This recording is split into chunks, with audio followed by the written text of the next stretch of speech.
Hello friends, you are welcome to my YouTube channel Oxford Gallery. Myself Riyad Kumar Arya, your English teacher. Once again I am present with a new video in the series of basic grammar, and in this video we will talk about gerund, and I will give the analysis of gerund, what is gerund and how we will use gerund and how we can get mistakes from gerund. So it is very important for you. Please still stay with me till the end of this video if you want to understand gerund very well. दोस्तों, आज इस video में हम आपके लिए basic grammar series से एक महत्वपूर्ण पार्ट को लेके आए हैं जिसे हम जेरंड कहते हैं। तो जेरंड कहाँ से आया, इसको हम थोड़ा सा पीछे आपको लेके जाते हैं। तो वर्ब्स के हम लोगों ने कई क्लासिफिकेशन पढ़े, उसी में से एक क्लासिफिकेशन था हमारा फिनाइट और नॉन फिनाइट वर्ब। तो आप जानते हो फिनाइट वर्ब वे वर्ब होते हैं जिस पर सब्जेक्ट का शासन होता है, अर्थात सब्जेक्ट के अनुसार जो वर्ब्स अपना रूप बदलते रहते हैं, अपना फॉर्म चेंज करते रहते हैं, वो फिनाइट वर्ब कहलाते हैं। लेकिन ऐसे वर्ब्स जो सब्जेक्ट के अनुसार अपना रूप नहीं बदलते, अर्थात वह हमेशा एक रूप में ही प्रयुक्त होते हैं, उसे नॉन फिनाइट वर्ब कहते हैं। तो नॉन फिनाइट वर्ब्स 3 भागों में बटे हुए हैं। उसमें से पहला भाग है जेरंड, दूसरा भाग है इन्फिनेटिव और तीसरा भाग है पार्टिसिपल। तो हम इसी तीनों में से जो पहला पार्ट है, जो नॉन फिनाइट वर्ब का जो पहला भाग है जेरंड, उसी के बारे में जानेंगे। तो जेरंड को समझने के लिए आपको एकदम से स्थिर पूर्वक मेरे इस वीडियो को देखना चाहिए। आप कोई भी काम कर रहे हैं तो प्लीज़ आप उस काम को करते हुए हमारे वीडियो को देख सकते हैं, कोई दिक्कत नहीं है। B continue and learn how to translate into English, how you can learn about grammar section. So let's start the class about gerund. gerund क्या है? तो ये नॉन फिनाइट वर्ब्स का ही एक भाग है। मैं फिर से कहूँगा, नॉन फिनाइट वर्ब का ही एक भाग है। Adding ing to verbs base form. तो वर्ब का बेस फॉर्म क्या होता है? एडिंग मतलब जोड़ना, ing to verbs base form. तो वर्ब का बेस फॉर्म क्या होता है? वर्ब का बेस फॉर्म V1 को कहते हैं। The first form of verb is called base form. तो ये है, कुछ मैं एग्जांपल्स बोर्ड पे लिखूंगा। ईट, गो, प्ले, रीड, वॉक। इन शब्दों को आप देखें, ये वर्ब के बेस फॉर्म है, यानी कि फर्स्ट फॉर्म ऑफ वर्ब। तो क्या कह रहा है इसमें? ing को ऐड करने के लिए। चलिए हम ing ऐड करते हैं। ईटिंग, गोइंग, प्लेइंग, रीडिंग और वॉकिंग। ing ऐड करने के बाद हमें ये प्राप्त होते हैं। तो यह क्या है? अब यह कौन सा वर्ब का कौन सा रूप हुआ? तो यह वर्ब का चौथा रूप है। यह वर्ब का fourth form of verb. This is the fourth form of verb. ये वर्ब का चौथा रूप प्राप्त हुआ। तो वर्ब के चौथे रूप को हम लोग क्या कहते हैं? प्रेजेंट पार्टिसिपल कहते हैं। वर्ब के चौथे रूप को हम प्रेजेंट पार्टिसिपल कहते हैं, और इसका उपयोग हम टेंस में करते हैं। किस रूप में? मॉडिफायर या फिर प्रोग्रेसिव टेंस के रूप में। जैसे प्रेजेंट कंटिन्यूअस, पास्ट कंटिन्यूअस या फ्यूचर प्रोग्रेसिव के रूप में हम इसका प्रयोग करते हैं। किसका? वर्ब के चौथे रूप का, जिसको हम लोग प्रेजेंट पार्टिसिपल कहते हैं। एक और चीजें हमें ing ऐड करने के बाद प्राप्त होता है। हमें एक और चीजें प्राप्त होती है जिसे हम नाउन कहते हैं। जब हम ing ऐड करते हैं तो हमें नाउन प्राप्त होता है। लेकिन हमें याद रखना होगा कि हम उस नाउन का प्रयोग सबसे पहले जानना है कि नाउन कहाँ प्रयुक्त होता है।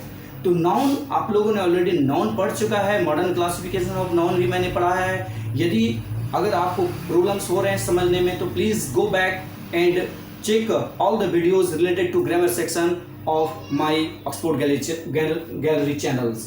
तो नाउन का उपयोग कहाँ होता है? वाक्य के सब्जेक्ट के रूप में। कहाँ होता है? वाक्य के सब्जेक्ट के रूप में, वाक्य के ऑब्जेक्ट के रूप में और वाक्य के कंप्लीमेंट के रूप में। ये जब हम नाउन बना लेंगे तो नाउन बनाकर इसका क्या करेंगे? वाक्य के सब्जेक्ट के रूप में उपयोग करेंगे, वाक्य के ऑब्जेक्ट के रूप में उपयोग करेंगे और वाक्य के कंप्लीमेंट के रूप में यूज करेंगे। जब हम वर्ब में ing जोड़कर उसे नाउन बनाएंगे और नाउन बनाकर उसे सब्जेक्ट, ऑब्जेक्ट या कंप्लीमेंट के रूप में इसको प्रयोग में लाएंगे वाक्य में, तब उसे हम जेरेंड कहेंगे। मुझे लगता है आपको जेरेंड समझ में आया। फिर से समझ लिए, जब वर्ब के बेस फॉर्म में आईएनजी ऐड करके हम उसे नाउन बनाएंगे और नाउन का उपयोग वाक्य में सब्जेक्ट के रूप में, ऑब्जेक्ट के रूप में या फिर कंप्लीमेंट के रूप में करेंगे तो उसे हम जेरेंड कहेंगे।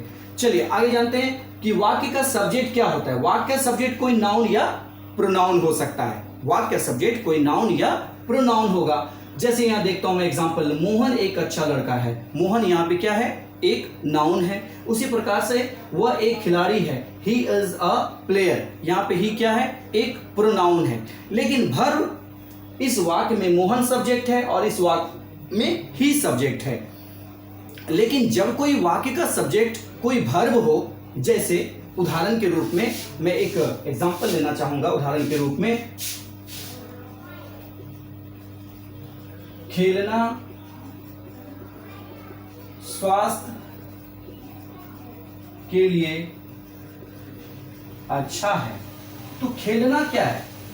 खेलना एक वर्ब है, तो हमने इसे सब्जेक्ट के रूप में वाक्य में प्रयोग करना है। तो हम क्या करेंगे? प्ले लिखेंगे। Play is good for health. अगर हम ऐसा वाक्य बनाते हैं तो हमारा सेंटेंस गलत हो जाएगा, क्योंकि वाक्य का सब्जेक्ट कोई नाउन या प्रोनाउन होता है। मैंने इस माध्यम से, वाक्य का सब्जेक्ट क्या होता है? कोई नाउन या कोई प्रोनाउन होता है। तो हम किसी वर्ब को वाक्य का सब्जेक्ट नहीं बना सकते। तो क्या करेंगे? इसको मॉडिफाई करेंगे। मॉडिफाई करने के लिए क्या करेंगे? हम प्ले में आईएनजी लगा देंगे। अभी जस्ट मैंने कहा कि नाउन जब वर्ब के बेस फॉर्म में आईएनजी लगाते हैं और उसे नाउन बना लेते हैं, और नाउन बनाने के बाद उसका उपयोग किस रूप में करते हैं? किसी वाक्य के सब्जेक्ट के रूप में, किसी वाक्य के ऑब्जेक्ट के रूप में या फिर किसी वाक्य के कंप्लीमेंट के रूप में यूज करते हैं। तो वह क्या बन जाता है? जेरेंड बन जाता है। तो यहां पर जो ये प्लेइंग है यह वर्ब नहीं बल्कि वाक्य का सब्जेक्ट है और यह नाउन है। और क्या है? यह जेरेंड है। इसी को हम जेरेंड कहते हैं। जब वर्ब में आईएनजी जोड़कर वाक्य सब्जेक्ट के रूप में प्रयुक्त करते हैं तो उसे हम जेरेंड कहते हैं। चलिए अब हम डिफिनेशन में लेके आते हैं। What is gerund? Gerund क्या है? When we use a verb in place of a noun, जब हम लोग किसी वर्ब को किसी नाउन के स्थान पे प्रयुक्त करते हैं, उपयोग करते हैं, तब हम उसे जेरेंड कहते हैं। फिर से सुनिए, when we use a verb in place of a noun, it is called gerund. जब हम किसी वर्ब का उपयोग वाक्य में किसी नाउन के स्थान पे करते हैं तो वह जेरेंड कहलाता है। फिर से सुनिए, नाउन कहाँ कहाँ उपयोग में लाया जाता है? तो बच्चों, नाउन किसी वाक्य का सब्जेक्ट के रूप में, किसी वाक्य के ऑब्जेक्ट के रूप में या फिर किसी वाक्य के कंप्लीमेंट के रूप में प्रयुक्त होता है। तो जब नाउन बना लेते हैं तो उसका हम कहीं उपयोग कर सकते हैं। तो जैसे कुछ एग्जांपल्स आपके सामने मैंने लिख के रखा है। जैसे देखिए, टहलना एक व्यायाम है। तो चाहिए टहलना पे आइए। टहलना क्या है? यह एक वर्ब है। टहलना क्या है? यह एक वर्ब है। लेकिन इसके वाक्य का सब्जेक्ट को में प्रयोग करना है, जैसे हमें नाउन बनाना पड़ेगा। तो हम क्या करेंगे? हम वाक नहीं लिखकर, देखिए ये है वर्ब, अब हम इसमें क्या जोड़े? आईएनजी। क्या बना दिए इसको? नाउन। और नाउन जैसे ही बना तो वाक्य के सब्जेक्ट के रूप में यह प्रयुक्त हो गया। अब यह जेरेंड कहलाएगा। Walking is an exercise. तो हमने आईएनजी जोड़ दिया, अब यह जेरेंड है। उसी प्रकार मैं कहानियां पढ़ना पसंद करता हूं। आई लाइक रीड नहीं, रीडिंग स्टोरीज। अब ये समझना है ये क्या है? ये वर्ब का फोर्थ फॉर्म नहीं है, ये जेरेंड है, क्योंकि यहां पर इसका प्रयोग नाउन के रूप में किया गया है। अगला है, वह ताश खेलने का शौकीन है। He is fond of playing cards। यहाँ पे हमने प्लेइंग जो है वो नाउन है, और जो नाउन है जब आईएनजी वर्ब में आईएनजी ऐड करके हम नाउन के रूप में उसका वाक्य में प्रयुक्त करते हैं तो वह जेरेंड कहलाता है। तो इन तीनों एग्जांपल्स में आप जेरेंड को समझ सकते हैं। पहले में वॉकिंग जेरेंड है, रीडिंग जेरेंड है, प्लेइंग जेरेंड है। और भी कुछ एग्जांपल्स हो सकते हैं, जैसे smoking is injurious to health, dancing is my hobby. Dancing यहाँ पे वाक्य का सब्जेक्ट है। जैसे आई लाइक डांसिंग, डांसिंग यहाँ पर ऑब्जेक्ट है। तो आप बहुत सारे एग्जाम्पल्स को समझ सकते हैं। इसे ध्यान रखने की जरूरत है कि जब किसी वर्ब में आईएनजी जोड़कर उसे वाक्य के सब्जेक्ट, ऑब्जेक्ट या कंप्लीमेंट के रूप में प्रयुक्त किया जाता है तो उसे हम जेरेंड कहते हैं। तो चलिए आप देखिए, यहाँ पर यूजेज मैंने लिख के रखा है कि कहाँ कहाँ जेरेंड के प्रयोग किए जाते हैं। तो देखिए, पहला है किसी वर्ब के सब्जेक्ट के रूप में, किसी वर्ब के सब्जेक्ट के रूप में। जैसा कि हम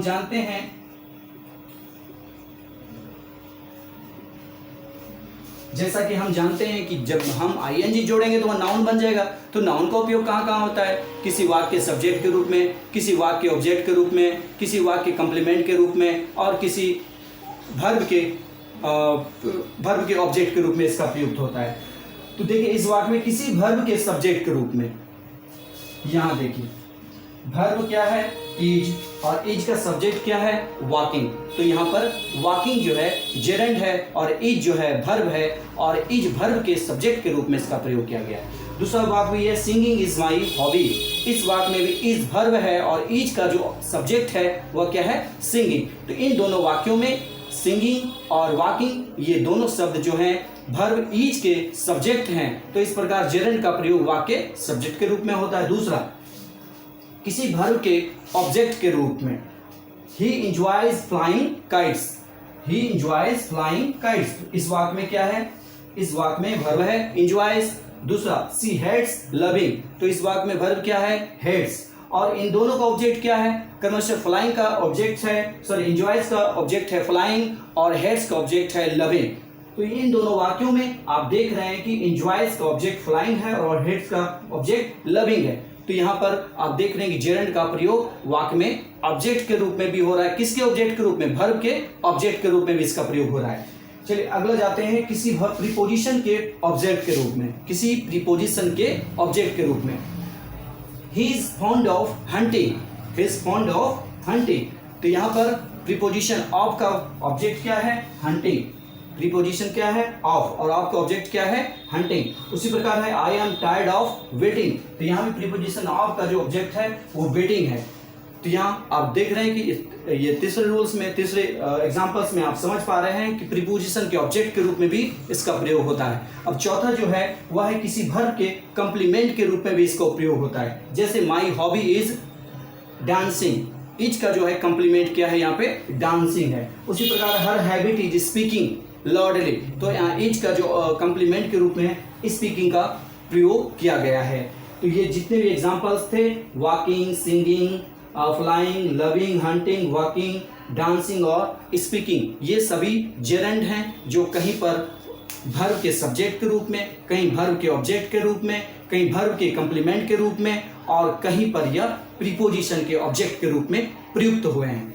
तो चलिए, मैंने आज के जो वीडियो में बताया, क्या बताया, मैं फिर से एक बार रिवाइज करना चाहूँगा। मैंने बताया कि वर्ब के बेस फॉर्म में आईएनजी ऐड करते हैं तो हमें दो चीज़ें प्राप्त होती है। पहला, प्रेजेंट पार्टिसिपल प्राप्त होता है जिसे हम बी4 कहते हैं और इसका प्रयोग मॉडिफायर या फिर प्रोग्रेसिव टेंस के लिए होता है। दूसरी चीज़ें हमें नाउन प्राप्त होती है और नाउन का प्रयोग वाक्य में किसी सब्जेक्ट, ऑब्जेक्ट और कंप्लीमेंट के रूप में होता है। जब ये हमें आईएनजी वाला नाउन प्राप्त होता है तो हम उसे जेरेंड कहते हैं। और जेरेंड का उपयोग कहाँ कहाँ होता है? किसी सब्जेक्ट के रूप में, किसी ऑब्जेक्ट और किसी कंप्लीमेंट के रूप में। तो सीधा सा फंडा है, जब वर्ब के बेस फॉर्म में आईएनजी ऐड करते हैं तो वो नाउन बन जाता है और जब उसका उपयोग वाक्य में सब्जेक्ट, ऑब्जेक्ट, कंप्लीमेंट